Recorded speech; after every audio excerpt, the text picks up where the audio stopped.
সব সময় কি একই স্টাইলের খাবার খেতে ভালো লাগে বলো তো?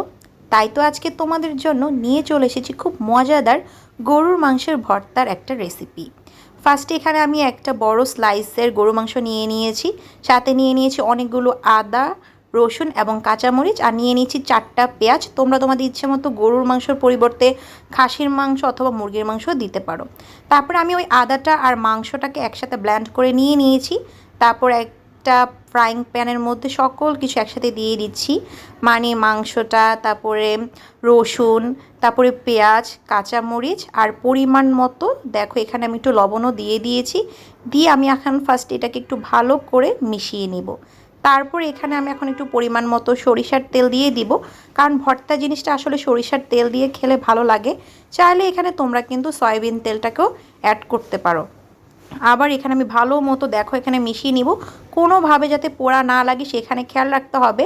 যখন দেখো এখানে একটু দেখবে যে একদম পানিটা শুকিয়ে গিয়েছে বা একটু ভাজা ভাজা হয়ে গিয়েছে, সেই টাইমে তোমরা এখানে একটু পরিমাণ মতো কিন্তু এখন পানি অ্যাড করে দিবে, যেন যে রসুনটা আছে বা কাঁচামরিচগুলো আছে এগুলো যেন একটু ভালো করে আরও নরম হয়ে যায় বা সিদ্ধ হয়ে যায়। তো ব্যাস আমি পানি দেওয়ার পর আবার এগুলোকে মিশিয়ে নিয়েছি।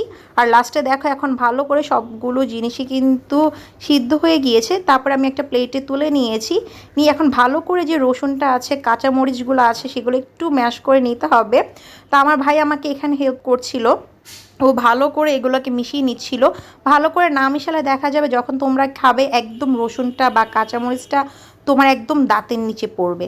তো ব্যাস এভাবে ভালো মতো মিশিয়ে নিতে হবে, আর সাথে দিয়ে দিতে হবে একটু পরিমাণ মতো ধনেপাতা।